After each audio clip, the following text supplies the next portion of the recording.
Hello, good afternoon. Good afternoon, everyone. Both at the room of the Institute for Economic Research and also to everyone else who are connected from several states of Mexico and elsewhere around the world for this video conference and also through streaming in your computers. We know well that in Yucatan, Querétaro, Sinaloa, there are groups of people getting together and they will not have a direct contact with a video conference, but they've been following the sessions closely. Today, we will have a very special session, and this is very special because of several reasons. Number one, because of the time where it is taking place, and it gives quite a particular meaning to our Esta es meeting una today. semana This week especial en la is universidad. very special at Inició the de con una agresión violenta de grupos de porros a estudiantes que se manifestaban libremente, estudiantes del CCH, una de las partes olvidadas de nuestra universidad, de las escuelas periféricas, a donde la solución de los problemas llega tarde y llega siempre mal. Esos estudiantes vinieron a Ciudad Universitaria a exigir soluciones a sus problemas y fueron agredidos. Pero la respuesta de la universidad ha sido contundente desde muchos ámbitos. La más notable, no cabe la menor duda, es la organización de los estudiantes que hicieron que 40 colegios, facultades y escuelas, institutos en los que se da docencia de posgrado, pararan actividades en solidaridad con los estudiantes de Azcapotzalco y en repudio a las acciones violentas de los grupos de porros, que no son un fenómeno nuevo en nuestra institución. Es un tema que íbamos a tocar en este curso en el momento que resultara conveniente cronológicamente, pero los tiempos de la política no son tiempos cronológicos y se imponen y se filtran y aparecen en el momento menos pensado o menos esperado. Y está aquí el tema de los grupos violentos, los que están enraizados en la tradición de los estudiantes católicos conservadores que en los años 30 rechazaban y resistían la ley de educación socialista, y luego de los grupos priistas insertados en la universidad que, afiliados al PRI, garantizaban o trataban de garantizar el control de los estudiantes y de impedir la crítica al autoritarismo priista que de alguna manera todavía sobrevive, pero que tuvo su época de oro de 1945 a 1968. Esos grupos de golpeadores que se han ido modificando tienen esa tradición que los llama porros porque estaban asociadas a las porras de fútbol americano y de fútbol soccer, pero que después se han ido volviendo no solo priistas, sino multipartidistas. Entraron a la transición democrática, ¿no? Recibieron dinero de funcionarios delegacionales del PRI, del PAN, del PRD, son en ese sentido multipartidistas y se volvieron multifuncionales. Si antes golpeaban para callar, después lo que hicieron fue golpear para asaltar, para secuestrar, para imponer su voluntad en las escuelas y finalmente para ser partícipes de redes de narcotráfico dentro de las escuelas universitarias. Ese fenómeno complejo que es el porrismo, el gangsterismo en la Universidad Nacional, y que hoy los estudiantes han rechazado de una manera tan contundente, con la presencia de 35,000 estudiantes más o menos en la explanada de Ciudad Universitaria el miércoles hace apenas 2 días, ¿no? Es a esos estudiantes que iba desde antes del movimiento dirigido a este curso. Es a la idea de recuperar la memoria histórica de la movilización estudiantil como uno de los mecanismos más poderosos de transformación de la universidad y de la sociedad. Es el intento de recoger las experiencias de estudiantes que transformaron a la América Latina a principios del siglo XX, de estudiantes de los años 60 que transformaron el mundo, qué duda cabe, hablábamos de ello en la primera sesión, y que toda esa experiencia sirva para enriquecer la nueva experiencia que están generando los estudiantes de hoy, a quien no hay ninguna lección que darles, ningún consejo que transmitirles.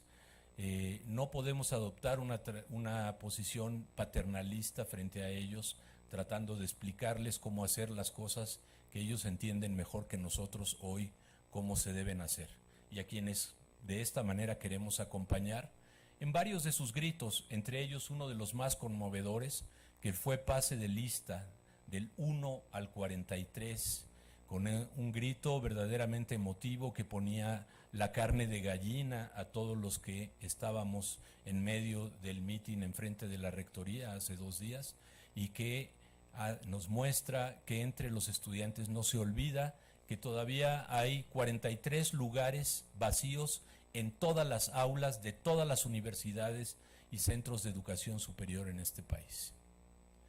¿Y qué mejor manera para conmemorar, para apoyar, para promover, para resaltar el papel de los estudiantes, el de los estudiantes de hoy, ¿no?, que referirnos a algunas de las luchas quizás menos conocidas entre nosotros de lo que fueron los años 60, las luchas estudiantiles de los años 60 y en particular el 68. Hemos oído muchísimo de Francia, hemos oído mucho más de México, y algunos de ustedes seguramente han oído de algunos episodios y acontecimientos que ocurrieron en Estados Unidos, ¿no? Las revueltas contra la guerra de Vietnam y otras. No adelanto absolutamente nada, porque la presentación, la plática que vamos a tener hoy va a ser excepcional, y tenemos un invitado excepcional. Todd Gitlin es Todd, un dirigente estudiantil, un doctor en sociología, un profesor universitario, autor de 18 libros, un periodista, un activista de toda la vida. Hoy, platicando, decía, me siento más como, coincidíamos en ese punto, me siento más como un político en la academia que como un académico que piensa en política. Y eso lo ha mostrado desde que se incorporó a partir de un grupo que se llamaba Toxina, ¿no?, y que luchaba en contra de la expansión de la energía nuclear justo antes de la crisis de los cohetes nucleares, de los misiles en 1962, y que se incorpora a la agrupación Estudiantes por una Sociedad Democrática, fundada en los años 60, principios de los años 60, fue presidente de esa organización en 1963, activista de esa organización por muchos años y de múltiples causas, ¿no?, proveniente de una corriente que se identificó en casi todo el mundo como la nueva izquierda, la que no era la vieja izquierda marxista de los partidos comunistas, y que renovaba el lenguaje, el discurso, las formas de acción en Estados Unidos como se hizo en otros lugares, ¿no? Todd ha escrito muchos libros. Hay uno que en particular creemos que puede ser muy interesante para todos y todas ustedes, The 60s, ¿no? Y tiene una introducción en la que el autor describe el recorrido que hace en el libro como un recorrido de una parte de su vida, ¿no?, como una parte de su vida como activista, como estudiante de matemáticas, como estudiante luego de posgrado, y las múltiples causas en las que ha estado involucrado. Vaya entonces, primero agradecimiento a quienes mandaron mensajes tratando de señalar y pidiendo que se reivindicara esta sesión del seminario como una sesión de apoyo al movimiento estudiantil. Manuel Abadillo del Poli, Selene Ávila de Tlaxcala en particular, Vaya pues para los 43, vaya pues para el movimiento estudiantil, siempre para el movimiento estudiantil. Los dejo con Todd Gitlin. Gracias.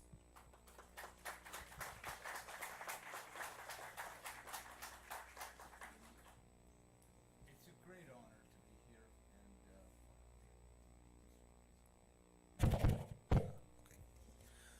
here, It's a great honor to be here. I'm thrilled to have been invited to participate, and what has been coming back to me are my earliest memories of contact with Mexico City. The first time I visited was just after Christmas of 1967, when I was part of a delegation of U.S. citizens de los Estados Unidos que iban al Congreso Cultural en La Habana. Así que estuve 2 días aquí tratando de conseguir un permiso para volver a entrar, para poder regresar a los Estados Unidos a través de México en lugar de tener que ir hasta España o algún otro lugar en Europa. Logramos los permisos, pero recuerdo haber estado sentado con un montón de compañeros de los Estados Unidos en el aeropuerto esperando el avión de Cubana de Aviación, y de pronto llegó alguien con una de esas cámaras antiguas que ves en las películas de los 40, 50, es una de esas enormes con una caja y una cortina negra, que nos estaba tomando fotos porque estábamos haciendo algo muy poco común para un ciudadano norteamericano, estar ahí, los que iban a Cuba.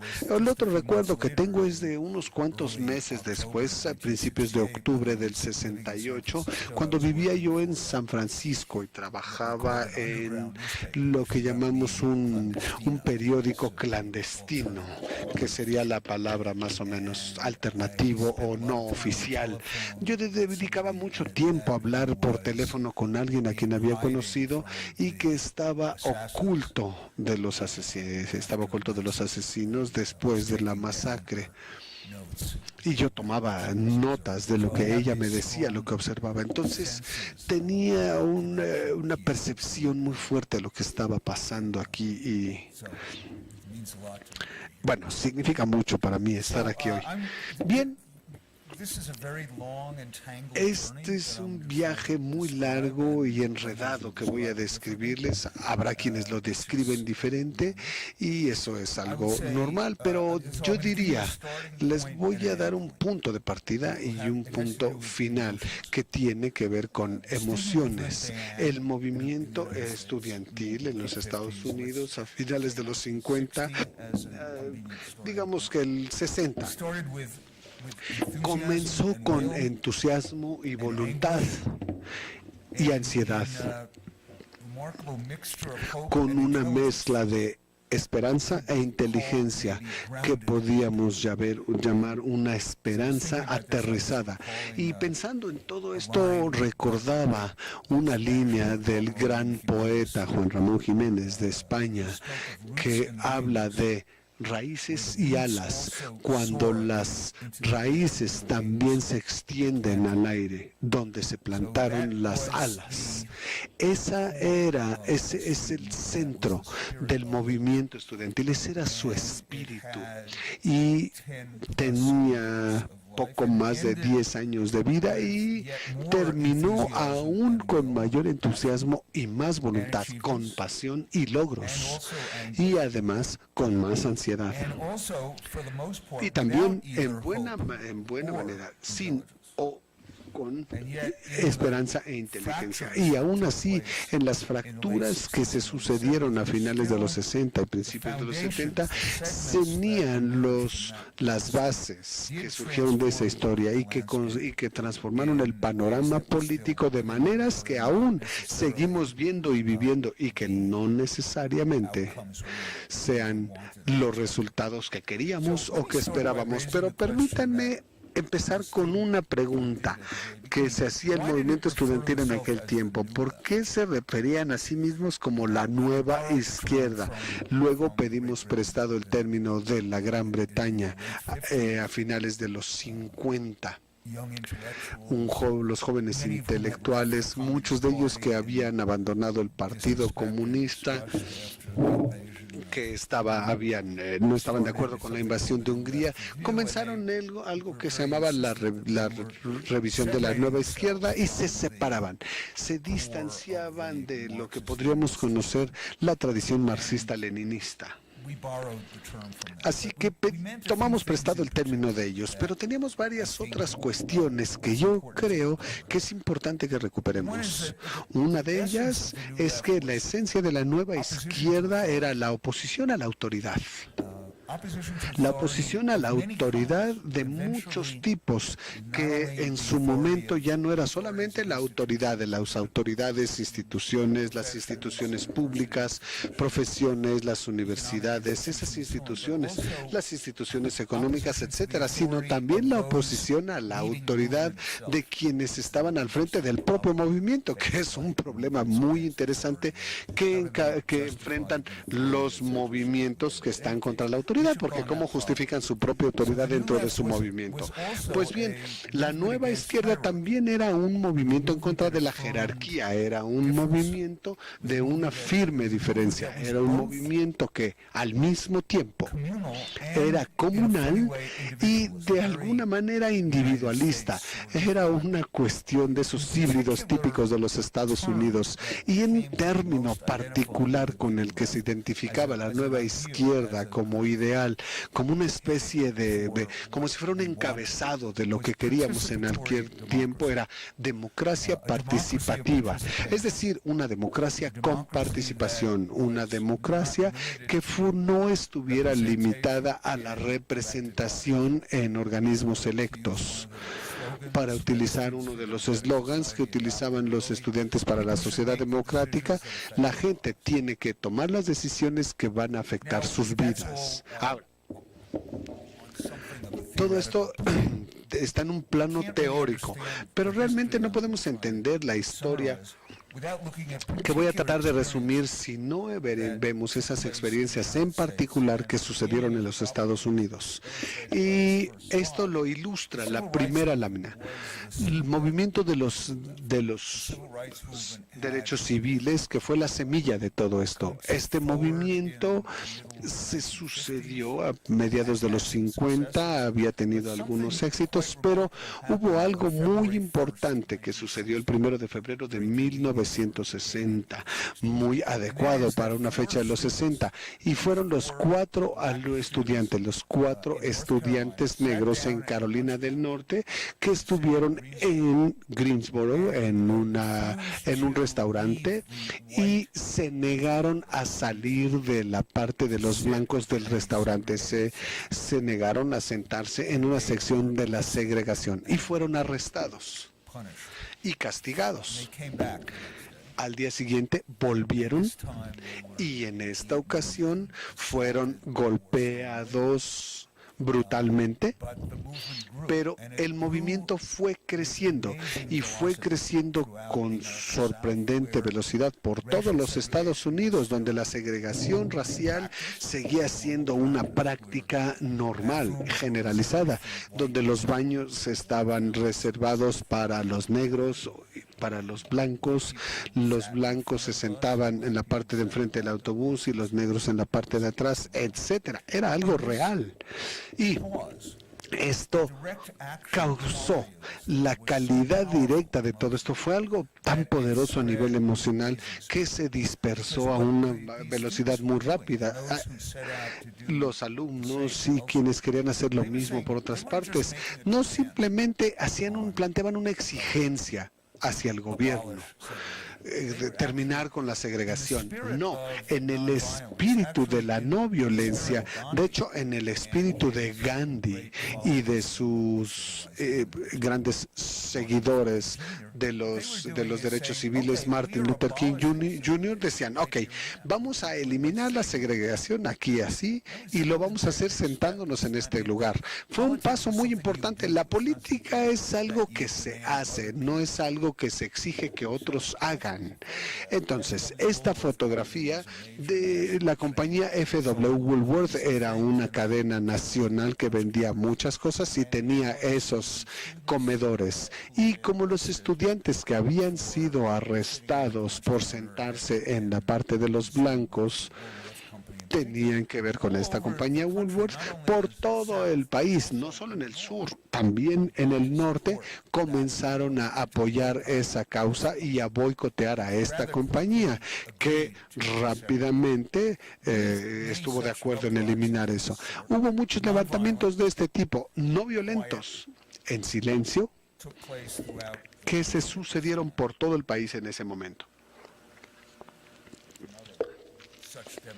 Aquí hay otra de esas protestas. Las libertades civiles fue otra de las principales preocupaciones. Cuando yo llegué a la universidad en el 59, se supone que éramos la generación del silencio, así nos decían. Estábamos apenas un poco, superando un poco más allá el régimen de terror del senador McCarthy.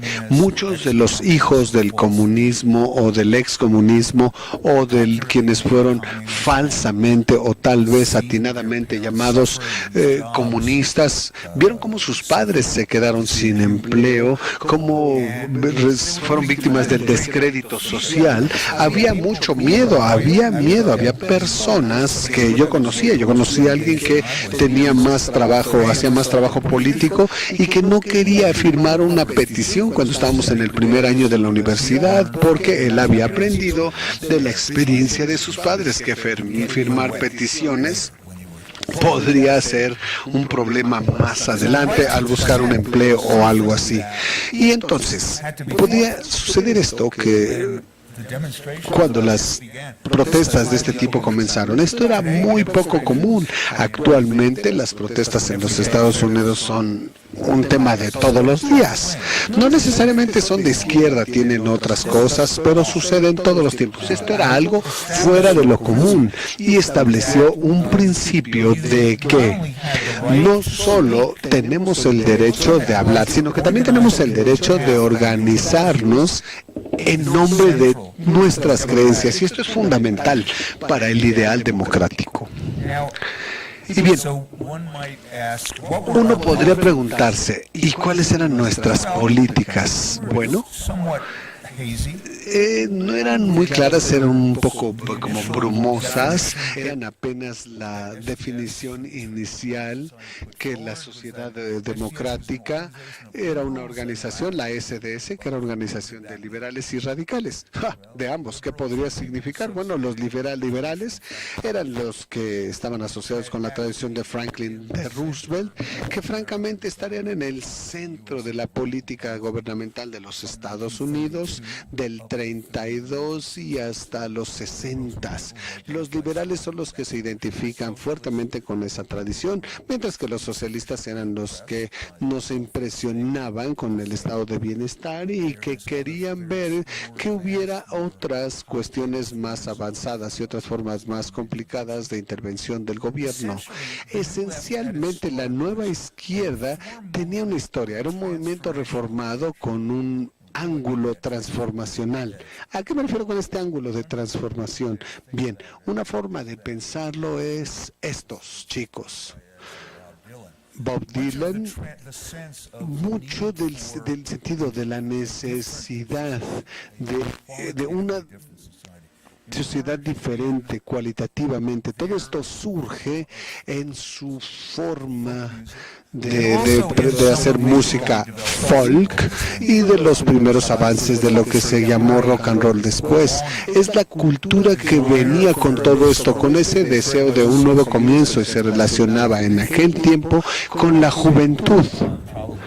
Probablemente habrán tenido 22, 23 años en esta fotografía y ambos, en aquel tiempo éramos tanto políticos como culturales. Tratamos de reafirmar una identidad, y cuando digo una identidad es algo complejo, porque consistía en algo de que pues si íbamos a ir a la universidad, las universidades se expandieron mucho en la década de los 60. El número de estudiantes universitarios se duplicó y luego se triplicó. Muchas de las personas que ingresaron al movimiento estudiantil fueron los primeros en su familia en haber llegado a la universidad. Pero no éramos liberales en cuanto a las cuestiones de los liberales políticos tradicionales. Cuando Kennedy contendía para ser presidente, es la primera campaña que yo recuerdo. Yo no lo apoyaba. Yo recuerdo que yo era antimilitarista y algunos compañeros estaban igual que yo. Criticábamos lo que llamábamos el liberalismo corporativo. El liberalismo corporativo fue un término que empezamos a aplicar y que decíamos, ok, podemos tener libertades, pero no vamos a permitir que las grandes corporaciones tomen las decisiones que le dan forma a la vida de la gente. Y también de manera muy importante, y creo que esto es fundamental, de cómo nos distinguíamos del liberalismo dominante. Muchos de nosotros no solo nos comprometíamos con las libertades y derechos civiles, sino que también nos perturbaba mucho y criticábamos lo que se representaba con la carrera armamentista y el peligro de la guerra nuclear. Ese soy yo. Ese soy yo, el del lado derecho. Si el del lado derecho soy yo. Tenía 19 años. Esto fue en una protesta que organizamos en Washington en contra de los ensayos nucleares y la carrera armamentista. Y el señor con el que estaba yo hablando era E.F. Stone. No sé si algo les dice a todos ustedes. Quizás uno de los periodistas más radicales y más importantes de aquel tiempo. Un tipo de gran influencia que publicaba un boletín que imprimían él y su mujer en su casa, lo imprimían, lo doblaban y lo distribuían. Él era un modelo de intelectualismo y periodismo independiente. Ese era el tema muy importante. Estábamos muy conscientes de la existencia de las armas nucleares, que había cambiado el mundo y que podía cambiar la naturaleza humana, porque en ese momento la naturaleza humana, la humanidad era la única que tenía el poder de destruirse a sí misma. Entonces, esa idea de que nuestras vidas tuvieran una sombra de ese peligro y que ese peligro no fuera abstracto, sino se sentía bastante presente, todo eso enmarcó la sensación de que teníamos algo, que teníamos que jugar un papel importante en la historia. Era algo muy ambicioso, pero también nos venía como una sensación de que en el plano de la generación estábamos separados de la de nuestros padres. Eso nos distinguía de ellos. El gobierno de los Estados Unidos no podía tener la resonancia tan gloriosa en nosotros como la tuvo en la generación de nuestros padres, con el triunfo de la democracia de los Estados Unidos, la derrota del fascismo. Esa es la lección que habíamos dado por sentada, pero no era algo que nosotros queríamos alcanzar, teníamos que ir más allá. Entonces, además de la hostilidad hacia esto, tampoco utilizábamos la palabra antiimperialista. Nosotros simpatizamos con la Revolución Cubana, simpatizamos con los movimientos anticolonialistas que se gestaban en África y en Asia y en otras partes. También simpatizábamos con las causas del Congreso Nacional Africano en Sudáfrica, y voy a regresar a ese punto más tarde. Y por supuesto, de manera muy profunda nos oponíamos fundamentalmente a la guerra de Vietnam. Y otra forma de ver todo esto era que, si bien pocos de nosotros simpatizábamos directamente con los regímenes comunistas, también sabíamos la manera en que el anticomunismo, como si fuera la declaración definitiva de lo que creía, sabemos que no era adecuado, era en buena manera era una trampa. Así que orgullosamente nos llamábamos anticomunistas, lo que quiere decir que era un comunismo blanco, pero que no queríamos que el anticomunismo fuera el centro de nuestra identidad política. Es más, queríamos reafirmar un ideal diferente, que era el ideal de la democracia participativa. Otra cosa que creo creo que era fundamental en nuestra primera identidad, y era que no simplemente éramos personas con ideas. Recuerdo que en un principio éramos muy serios intelectualmente, publicábamos muchos ensayos, promovíamos libros y creíamos en el pensamiento, pero también teníamos el compromiso de la acción, de organizarnos. Realmente no entendíamos bien qué significaba eso de organizarse, pero por lo menos sonaba bien. Y podía significar que queríamos no solo que la gente estuviera en un solo lugar, en un solo momento, en lo que hacíamos, sino que también queríamos conectarnos con la gente que no era como nosotros, personas que estaban fuera del plantel de la universidad.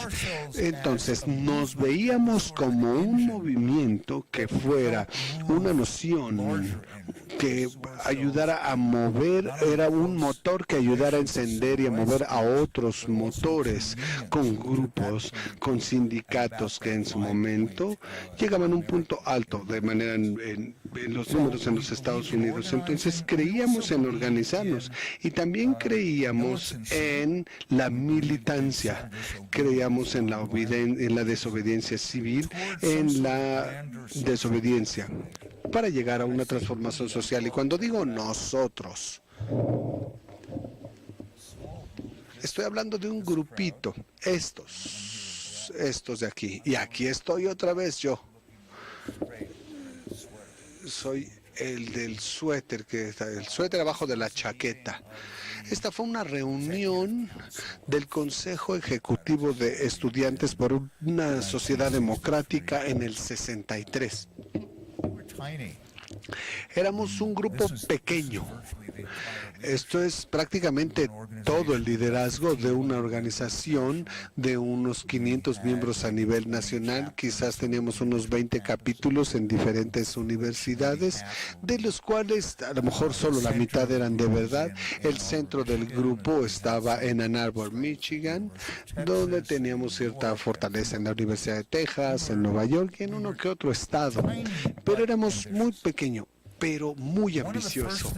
Una de las primeras cosas que hicimos poco después de esto fue ver si podíamos funcionar como organizadores y para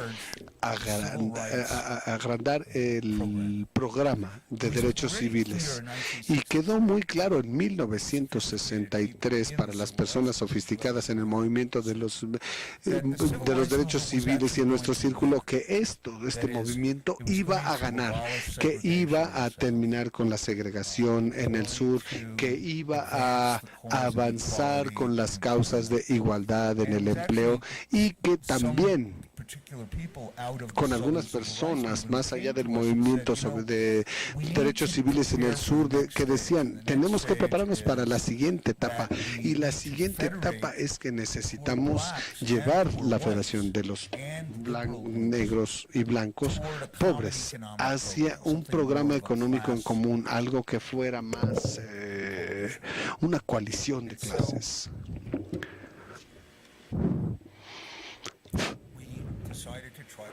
Así que decidimos intentar de organizar a los pobres, algo como unas 100 personas en la organización que salían de las universidades e iban a diferentes ciudades por todo el país para tratar de organizar a estas coaliciones. Ahora, probablemente la nueva izquierda habría seguido en esa dirección durante un buen tiempo, pero ocurrió algo más, y lo que ocurrió fue, por supuesto, la guerra de Vietnam. Sí, creo que ya se me cambiaron las láminas, pero antes de que pasemos a la guerra de Vietnam. Este señor es Mario Savio, que es el gran orador del movimiento de la libertad de expresión en la Universidad de California. Uno de los mejores y de los oradores más potentes y que yo he tenido el placer de escuchar. La siguiente fotografía muestra el inicio de este movimiento. Los estudiantes de Berkeley, a quienes les habían dicho que no podían llevar a cabo actividades políticas en el plantel y que eso afectaría, que solo podían hacer cosas fuera de la universidad.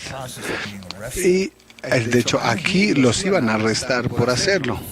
Esto fue en el verano del 64, cuando entró una patrulla de la policía a la universidad para llevarse a uno de los activistas. Y miren lo que pasó. Él está ya en la patrulla. La patrulla está rodeada por miles de personas y los que están encima de la patrulla son activistas de todas las expresiones políticas. Hay algunos conservadores, no sé si se alcanza a ver aquí, pero los que están arriba del coche se quitaron los zapatos porque no querían rayar la patrulla. Así eran las cosas en el 64, pero ese era el tipo de energía en operación, y ese tipo de energía, así como la de organizar una comunidad, se conjuntaron en un movimiento en contra de la guerra de Vietnam. Y ahora, la guerra de Vietnam, cuando comenzó, porque bueno, ya llevaba años, pero en silencio, pero de pronto salió del silencio, y a principios del 65, Estados Unidos comenzó a bombardear todos los días Vietnam del Norte, empezó a llevar a Marines a la parte del sur, y hasta ese momento la guerra era bastante popular. La guerra había una resolución en favor de la guerra que básicamente daba en aquel momento al presidente Johnson para tomar todas las medidas militares necesarias, lo que él decidiera. Esa medida se aprobó en la Cámara de Representantes sin un solo voto de la oposición. Luego se aprobó en el Senado en 1962. Eso te decía bastante de cuál era la atmósfera política. La SDS organizó la primera protesta nacional. No tengo la fotografía, pero sí tengo esta. A ver, ¿qué tal la que te di? ¿Dónde están los maestros? ¿La tenemos?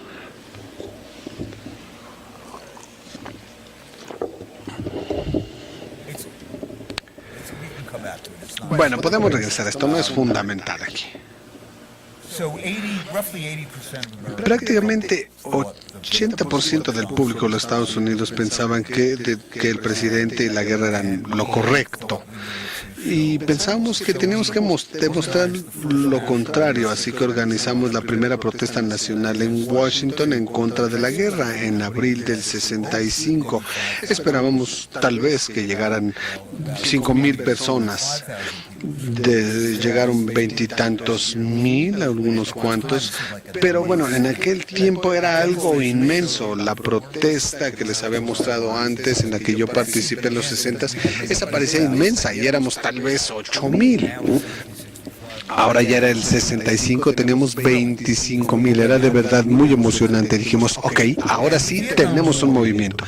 Y la guerra de Vietnam fue la presencia que estaba en todos lados, pero fue lo que impulsó muchos de los desarrollos que dieron forma al movimiento estudiantil. La guerra de Vietnam radicalizó a muchos de los activistas, hizo que se enfurecieran muchos de ellos y los llevó no solo hacia la militancia en contra de las actividades militares, etcétera, sino que llevó a la generalización del espíritu del movimiento estudiantil, porque el movimiento estudiantil cada vez se fue convirtiendo en el combustible de que las instituciones dominantes estaban sucias, estaban manchadas, eran cómplices de la guerra y de todo lo que la guerra representaba. Entonces, concretamente, ¿qué significaba? Que las universidades patrocinaban investigaciones para la guerra de forma secreta, y que había compañías que fabricaban armas de destrucción masiva como el napalm, y estas reclutaban a empleados directamente de las universidades en el propio campus de la universidad. Entonces, en ese momento ya no solo nos oponíamos al Estado, sino cada vez más estábamos insatisfechos y enojados con la forma perversa de esos ideales humanistas en nombre de que terminara la Guerra Fría o para dar el servicio al Estado.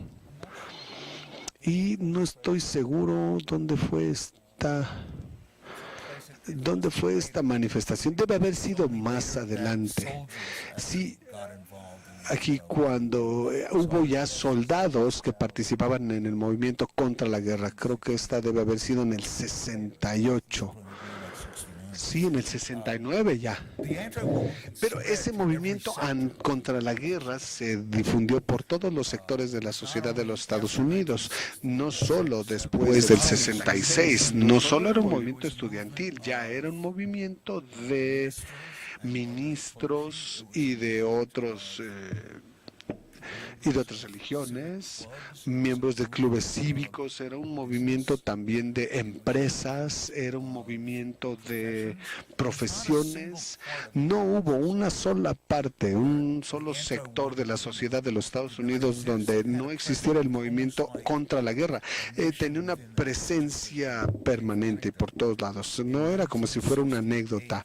En 1968 yo iba manejando por el país con mi novia, porque una de las maneras en las que viajábamos en aquel tiempo era por carretera. Era muy difícil comprar un boleto de avión, así que te contrataban para manejar un coche. Por ejemplo, alguien que se iba a mudar de Nueva Jersey a California te pagaba para que llevara su coche con algunas pertenencias. Y bueno, nosotros vivíamos en San Francisco, así que nos llevamos este carro. Era un carro viejo que se nos descompuso en Iowa y luego se nos volvió a descomponer en Nebraska, donde no había, fue a medianoche y no había quien. Entonces le llamé al dueño y le dije, ¿qué hago con tu coche? Me dijo, bueno, trata de venderlo. Fue un sábado, lo recuerdo. Este carro era un Sitka. No sé si exista toda esa compañía.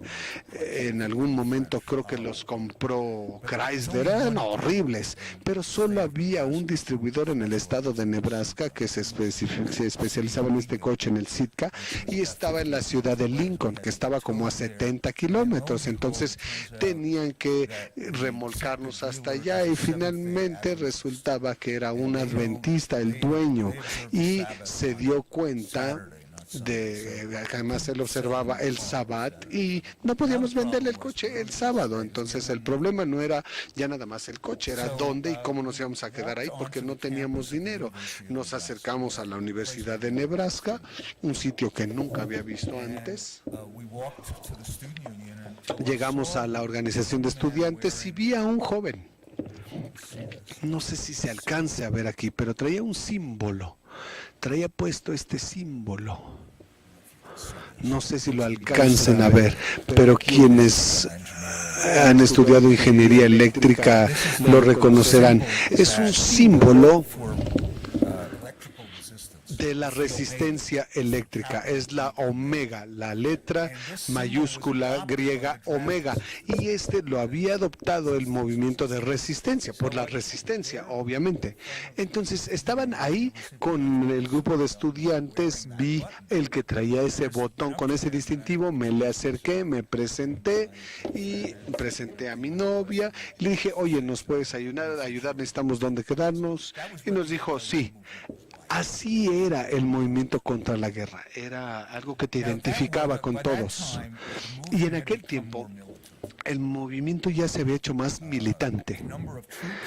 El número de tropas del mismo seguían creciendo,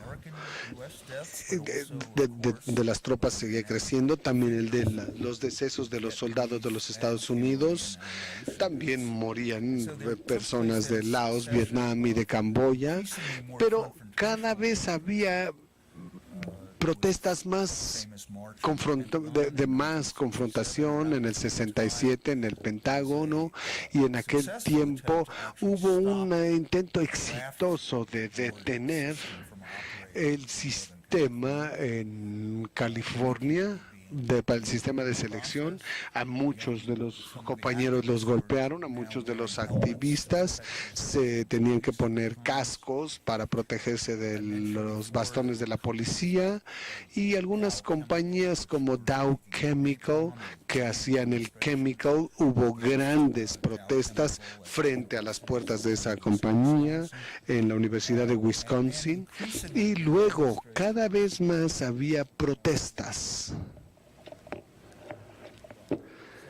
Sí, spring of en la 1968, primavera del 68, en abril, protest against nuevamente en certain una racist protesta en policies, contra de las políticas racistas en la also universidad conduct y of war también research. la investigación A secreta para la guerra. significant number of young Muchos jóvenes, African tanto American afroamericanos, conservatives of the que race principalmente les importaban las causas racistas, y los uh, miembros de la occupied SDS buildings and kept ocuparon them varios edificios secured y los and tuvieron ocupados durante varios días hasta que la expelled. policía This sort of thing was brutalmente los going echó de on ahí.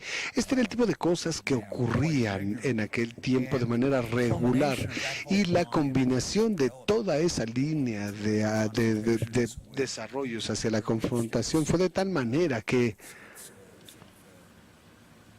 of high noon, exactly 50 years exactamente se in cumplieron Chicago, 50 años hace 2 semanas de 10,000 cuando or so llegó a Chicago, demonstrators donde unos came 10,000 to protest manifestantes against the llegaron a Democratic protestar Party's en contra de los support of the war. de que el Partido And many Demócrata people apoyaba la guerra, y muchos de los presentes fueron golpeados de manera brutal, y todo esto apareció en televisión. Entonces teníamos un espíritu cada vez más intenso de confrontación, de militancia. Y por cierto, más adelante supimos, después de que la administración de Nixon, que había, y todo esto quedó claro en el escándalo del Watergate, que personas en el gobierno de Nixon generaban la parte más militante y querían escuchar que los estudiantes, que se les arrestara, etcétera,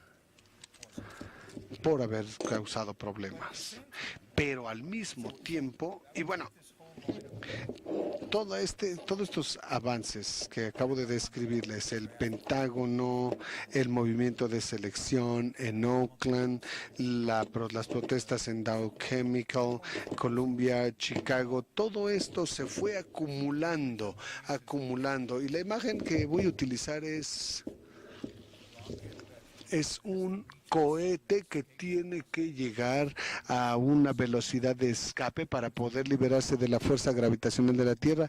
Estábamos como en ese canal de ser como ese cohete, porque por una parte nos organizábamos en torno a preocupaciones en particular, como la guerra de Vietnam, principalmente la guerra de Vietnam, pero también era ir virando hacia una cuestión un tanto más trascendental, de algo, de un espíritu más revolucionario, y lo mismo ocurría con las comunidades afroamericanas.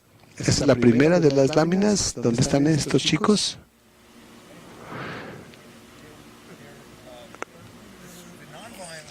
Bien, el movimiento no violento de los derechos civiles que se había dado en el sur había dado entrada a un movimiento más militante y no tan no violento, el de las Panteras Negras, que comenzó en la Bahía de San Francisco y que se fue organizando en torno al derecho de la autodefensa. Ese era el nombre original del partido, era el Partido de las Panteras Negras para las Autodefensas, y ellos atraían a jóvenes afroamericanos, varones, pero también mujeres, originalmente los de la Bahía de San Francisco, y luego se convirtió en una organización nacional. Esto también intensificó las creencias, porque las Panteras, si bien tenían un programa de reforma, también querían tenían una retórica que no tenía ningún problema en hacerse llamar revolucionaria. Haya sido lo que haya sido que quería decir. Para 1966, 67, 68 había algo más de este sentimiento de que no era nada más reformas, sino que había una especie de transformación fundamental que de algún modo tomaba prestado o estaba conectado con el espíritu de Cuba o China o Vietnam o la Organización para la Liberación de África, y entre tanto el movimiento contra la guerra se hacía más fuerte. Había más personas en ese grupo que no eran revolucionarios, y de hecho algunas de las mayores protestas que se dieron en los Estados Unidos sucedieron en una especie de espíritu de opción local. Donde quiera que estés, donde quiera que vivas, si vives en Nebraska, haz algo que esté en el espíritu de Nebraska. Si estás en Nueva York, hazlo al estilo de Nueva York. Si estás en Nueva York, de San Francisco, hazlo al estilo de San Francisco. Pero fue un gran éxito y trajo a cientos de miles de personas a las calles para esto. Y ahora sabemos, si bien en ese momento no lo sabíamos, que la magnitud de esas manifestaciones en el otoño del 69 convencieron al presidente Nixon de no lanzar una escalada principal en ese otoño. Grandes escaladas que incluso nos habrían llevado al umbral de la guerra nuclear. Por supuesto, la administración Nixon realmente parecía que no le importaba lo que todos estos revoltosos dijeran en las calles, si bien ponían mucha atención a lo que se hacía y se decía, pero sí tenían miedo a las consecuencias políticas que desafiarlos podía traer. Pero ¿qué pasó con la SDS, Students for a Democratic Society? Para el 68, el espíritu de la democracia participativa ya se había eclipsado por un deseo de parte de varias de sus facciones, y recuerden este punto. Vamos a ver, el deseo de varias de las facciones de identificarse con alguna otra línea del marxismo-leninismo, y para ese momento no solo la pertenencia, sino la mayoría de los líderes tenían una cuestión de un escenario revolucionario. Era un grupo maoísta que se había infiltrado en el SDS desde el 65. Había una cuestión, un impulso cheguevarista, por así decirlo, y con ese odio en contra de la guerra que crecía. Al mismo tiempo crecía el romanticismo del movimiento, porque de cierta manera en la convención final, donde se deshizo la SDS y se convirtió en dos facciones, esto fue que algunas personas que estaban sentadas en sus lugares y cantaban Mao, Mao, Mao Zedong con su libro rojo, mientras la otra facción gritaba Ho, Ho, Ho Chi Minh. Eso se había convertido en el discurso de la SDS. Buena parte de los líderes, no todos, fueron desarrollándose hacia, como le decía, de esta manera, con escenarios revolucionarios de algún tipo. Y bueno, todo esto lo observaban de manera muy estrecha las agencias del gobierno. Tenemos ahora sido lo del FBI.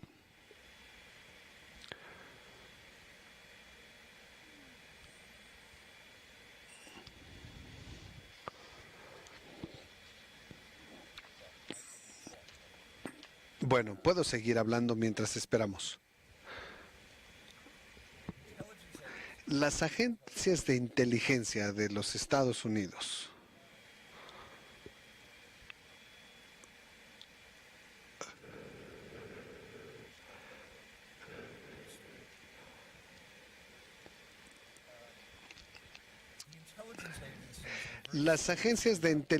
se tardaron mucho en identificar qué estaba pasando. Fueron muy tontos.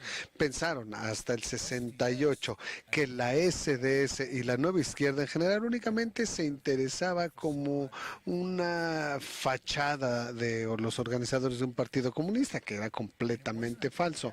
Y no fue sino hasta después de estos levantamientos de insurgencia en la Universidad de Columbia que el FBI se dio cuenta que había algo que se llamaba la nueva izquierda, que era algo diferente al Partido Comunista. Pero una vez que vieron esta idea, que se dieron cuenta de eso, bueno, se pusieron a trabajar muy rápido para delegar a sus infiltradores, a sus informantes y aplicarlos para saber qué estaba pasando con el movimiento estudiantil, no solo en el SDS, sino en otras partes. Y para ese momento, para el 69, había 1.500 oficinas de militantes e infiltrados que de manera ilegal espiaban las organizaciones políticas nacionales, que no es algo legal.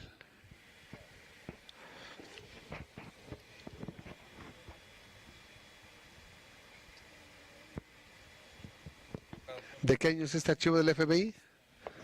Bueno, son varios, pero este es el del 68. Yo puedo decirles lo interesante de este documento. Bajo las leyes de los Estados Unidos yo podría conseguir hay algunos archivos F que están al alcance del público.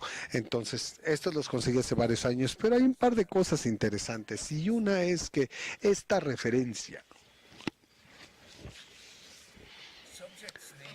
el nombre del sujeto se incluye en el índice de seguridad. El índice de seguridad era una lista de unos 5,000 activistas, o que se sospechaba que eran activistas y que que habían sido identificados por el FBI como peligros potenciales en algún momento de urgencia nacional. E incluso bromeábamos sobre esto, pero tal como resultó, ocurrían cosas que no eran nada divertidas, nada chistosas. Y el índice de seguridad que se había establecido en los años 50, en la lucha anticomunista, y la idea era que si las autoridades consideraban que hubiera una emergencia nacional, pensaban que los quienes estábamos los miembros del índice de seguridad, no éramos miembros, pero bueno, podían habernos vigilado y tal vez nos llevarían a un campo de concentración o algo así, pero lo que estoy a punto de decirles es el producto de investigación histórica que muy pocas personas saben en los Estados Unidos. Yo no lo sabía hasta que encontramos estos documentos y nos informó. Déjenme regresar a la última reunión esa que mencionaba yo. Regresamos a la lámina que teníamos de la convención de la SDS.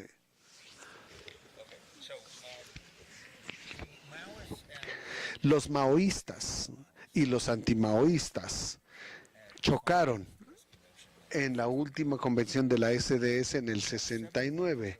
Unos 700 de los delegados salieron y declararon que ellos eran la verdadera SDS, la SDS revolucionaria, con el apoyo a las Panteras Negras que amaban a Cuba. Era la nueva no violenta. Los otros eran los 700 que salieron, pero lo que yo no sabía y casi nadie sabía, sino hasta que se hizo hace poco esa investigación, es que alrededor de 20% de ellos eran informantes del FBI. El FBI en aquel tiempo había puesto mucha atención a lo que ocurría dentro de la izquierda y, por cierto, ellos ayudaron a disolver el partido de las Panteras Negras a través de la infiltración, cartas sobre los líderes de la facción, amenazas, etcétera. El grupo que salió se llamó The Weathermen. Después de Bob Dylan. No se necesita hay una canción que dice: no necesitas al del pronóstico del clima para saber hacia dónde sopla el viento, y por eso así se llamaron The Weatherman, como el del pronóstico del tiempo. Pero era un escenario extravagante y con sonidos extraños, y en él ellos se verían como una parte muy importante de la revolución del mundo al recurrir esencialmente a la lucha armada. Y después de varios intentos fallidos de organizar con los jóvenes de la clase trabajadora, decidieron entrar hacerlo de manera clandestina en el 67. Habían organizado pequeños grupos en varias ciudades y la idea era que iban a hacer estallar tres bombas el 6 de marzo de 1970 en objetivos de símbolos de la autoridad del gobierno. Dos de ellos se colocaron en Detroit, una de ellas en una delegación de policía, pero fue encontrada por un infiltrado de la policía, así que no estalló. La segunda en Detroit la plantaron fuera de un club social que frecuentaban policías retirados. La bomba fue colocada en un callejón en la parte de atrás del club y del otro lado del callejón había un restaurante muy popular. Esa bomba la colocaron ahí y no detonó adecuadamente. Pero la tercera la estaban haciendo en Nueva York, en una casita en Manhattan. El objetivo, estas eran bombas de dinamita que estaban equipadas con algunas cuestiones antipersonales. Eran similares a las bombas que utilizaban las Fuerzas Armadas de los Estados Unidos en Vietnam. El objetivo era matar o causar lesiones al mayor número de personas posible. Estas bombas las transportaron esa mañana a una base del ejército en Nueva Jersey, cerca, donde las iban a colocar en un baile, en un salón de baile, donde los oficiales que estaban francos iban a ir a una fiesta.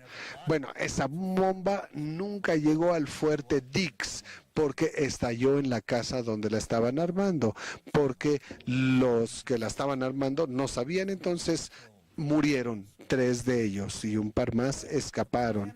Pero estas 3 bombas, el plan era que estallaran de manera simultánea y si hubieran estallado conforme se había planeado, tal vez habrían asesinado unas 200 personas y habría sido un infierno, había sido una histeria masiva, pero un mes antes del 6 de marzo, el número 3 del FBI hizo un memorándum para Edgar Hoover, el director durante muchos años, diciendo las cosas se están poniendo muy peligrosas, estamos enfrentando al surgimiento de un ejército y tenemos que ir preparando los campos. Hay una historia muy larga de lo que sucedió y por qué los campos no fueron ocupados, pero esto lo digo para sugerir, para que se den cuenta el grado de seriedad con el cual tomaba el gobierno de los Estados Unidos el movimiento estudiantil o lo que se había convertido. Ahora les voy a dar algunos puntos importantes de otras cosas que sucedían fuera del movimiento estudiantil, porque la importancia del movimiento estudiantil en los Estados Unidos no era, al final de cuentas, que fuera un movimiento estudiantil per se, sino que era una especie de explosión psíquica e ideológica que transformó las formas en que muchos ciudadanos de los Estados Unidos sentían o lo que sentían hacia las autoridades, de modo que las primeras etapas de lo que se conoció como la segunda oleada del feminismo, del movimiento de las mujeres, fue que empezó con el activismo de los derechos civiles y que decían, hemos observado que las mujeres han sido tratadas especialmente las estudiantes, como si fueran subordinadas. Es decir, el movimiento de las mujeres, y tengo en mi mente la imagen de algunos de esos shows de cohetes y donde donde explotaban uno detrás de otro. Eso era lo que sucedió en Estados Unidos, como una reacción en cadena. Para el 68 había sucedido esto, del 68 al 71, de pronto el movimiento feminista se hizo enorme, empezó el movimiento gay, con la sorpresa para todo el mundo, hubo un ataque a la policía que había hecho una redada en un bar gay, y ellos no esperaban que los gays contraatacaran, pero lo hicieron. Luego el movimiento ambiental, o lo que después se conoció como el movimiento ambiental, también fue no solo parte, no fue algo que surgió de la nueva izquierda, sino que surgió también de todo este espíritu de duda y de horror. Y la capacidad de las instituciones humanas de ahogar la vida de todos.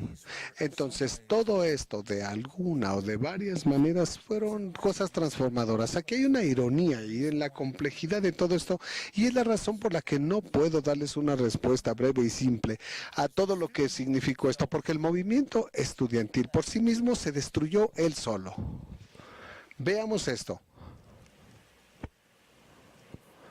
Esto es el 4 de mayo del 70 en la Universidad de Kent State, de Penn State en Ohio, donde está la Guardia Nacional.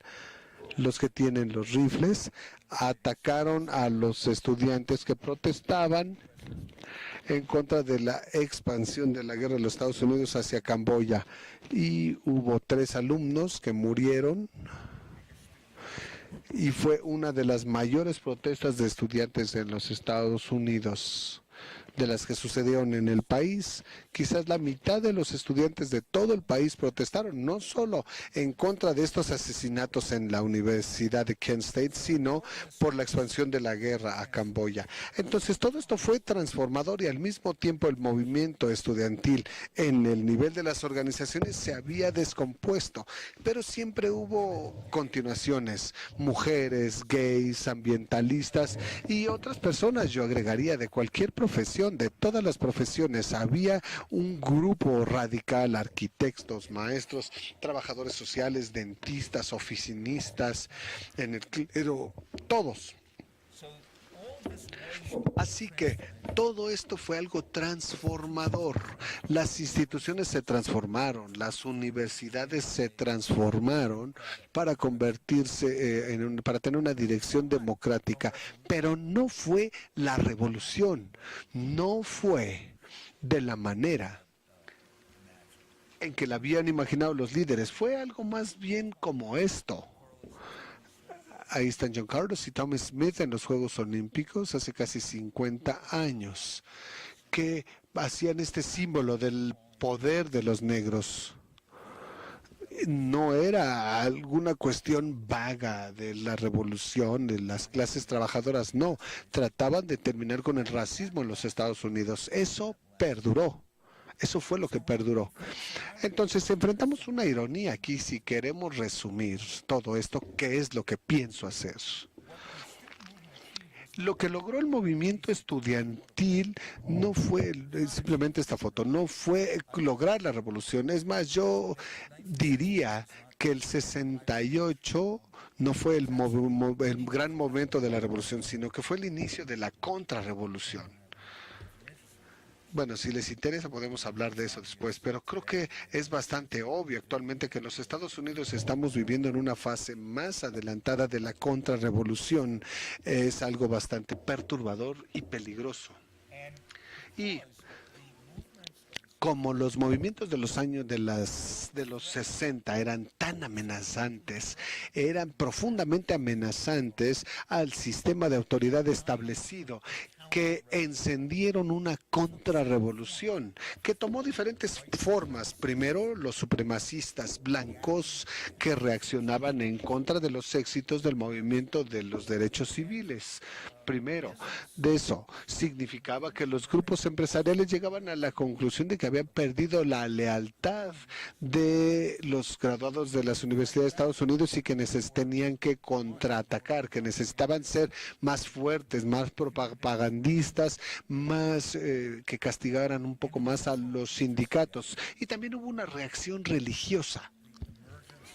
El surgimiento de las reacciones específicamente en las iglesias evangélicas, que también se convirtió en un componente fundamental del término que yo llamo la contrarrevolución. Así que algo que surgió de todo eso y comenzó con la foto de John Baez y Bob Dylan, que son la incorporación de ese espíritu y cultura.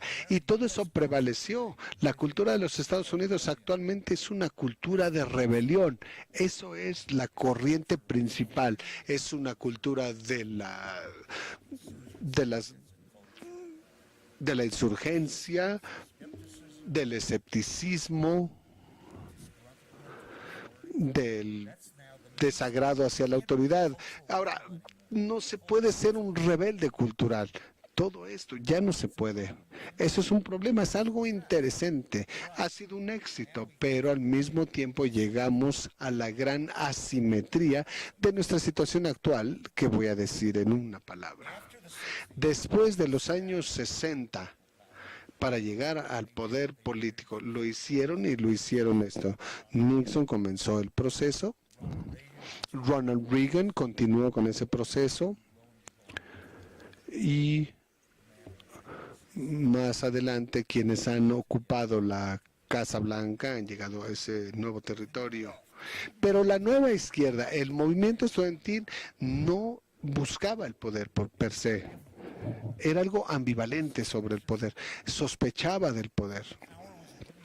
Pensaban que el poder era como el coco que nos espanta, era como el poder de Stalin o corporativo, lo que ahora llaman el poder neoliberalista, que el poder de manera intrínseca era peligroso. Y esa asimetría creo que nos dice mucho de cuál es la situación actual en los Estados Unidos, que en cierto sentido ganamos la cultura, pero perdimos las instituciones políticas, o tal vez eso esté cambiando ya. Entonces, tenemos lo que algunas personas me dicen que es una alucinación revolucionaria, que realmente es un reflejo de la contrarrevolución. Y también teníamos muchos cambios en la forma en que vivía la gente realmente, por ejemplo, en su sexualidad, en su relación con todas las instituciones que puedan imaginarse, desde las de salud, las leyes, etcétera. Entonces yo creo que mi conclusión de todo esto es que debíamos haber sabido desde el inicio, pero era difícil tomarlo en serio, que la historia no se mueve en línea recta, no existen las líneas rectas en la naturaleza, prácticamente ninguna, no existen ni en la naturaleza ni en la historia. Es una historia compleja de la cual no podíamos trazar una línea recta, no podría sacar una conclusión o dar una moraleja exclusiva, pero yo creo que sin duda alguna, los Estados Unidos es una sociedad muy diferente, nos guste o no, de lo que era antes de la década de los 60. Y el resto de la historia se sigue escribiendo. Gracias.